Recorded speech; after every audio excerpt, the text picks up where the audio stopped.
pleasure to introduce you to Sherry Mayo, who I have not met before, but Sherry is an X-ray scientist, works on 3D data and big data and analytics, and is one of our champions. So it's incredibly exciting for me to introduce you to Sherry Mayo and to give you this one.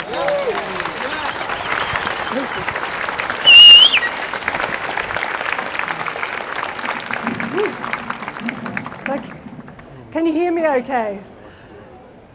Can you hear me? Good, thank you. Now, I'm a regular jobbing research scientist.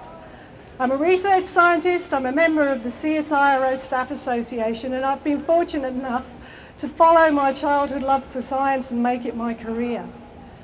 But I want to give you a few illustrations of what science means to me and why I support the Science March, both from my professional life and my personal life. So, professionally, I've been working in X-ray, various different aspects of X-ray physics and X-ray imaging most recently. And this takes me frequently to the Australian synchrotron, which is a fantastic scientific facility right here in Victoria. Yeah, shout out for the synchrotron. And if you get the chance when they have an open day, go down and check it out. Now, one of the great things about the kind of work I do is I get to work with different scientists from all kinds of different disciplines. And when I'm at the synchrotron, I get to bump into even more kinds of scientists working on absolutely everything you can imagine. You might have seen the news articles about the hidden Degas portrait that was discovered underneath another Degas painting. That was unearthed by synchrotron methods. People are studying fossils, they're studying the new materials and technologies that they're developing down there. They're working on improving medicine. They're doing so much. But the synchrotron opened about 10 years ago, and in much of the time since, it's actually been mired in funding uncertainty about its ongoing operational funding.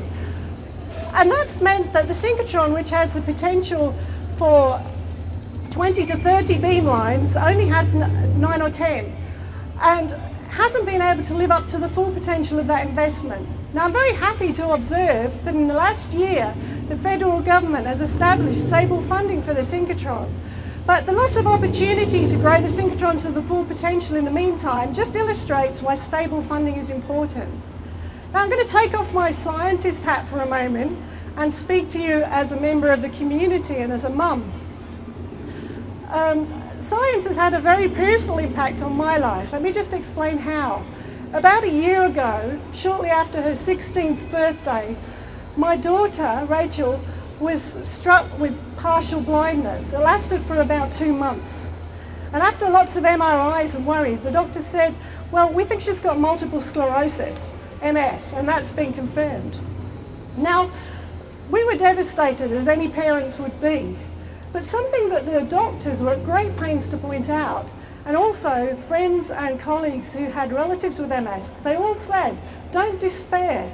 There have been such strides made in MS treatment in recent years that the outlook for my daughter is far brighter than it would have been had she been diagnosed 20 or even 10 years ago.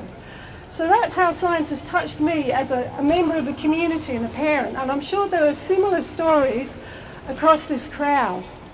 But of course, as we've heard today, there is also a much bigger picture. And I just want to touch on something that Penny mentioned. Now, normally I'm found in the lab and the synchrotron and working at my computer, and standing up here in front of all you wonderful people is way out of my comfort zone.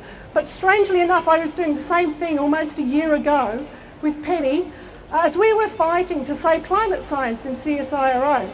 And as was described before, we did actually manage to have at least a partial win and save the core of science, that climate science research that's so important, so we're not flying blind into a changing climate. But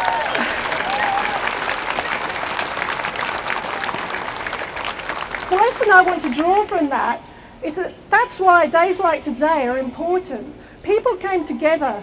The community was sufficiently literate and understanding of the importance of climate science that they came together with us scientists and in fact organisations and scientists from around the globe to change the conversation and to change the outcome and to get a better outcome for all of us. And I hope that's what we can gather from today.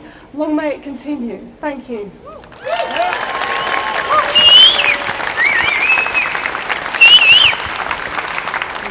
much, Penny.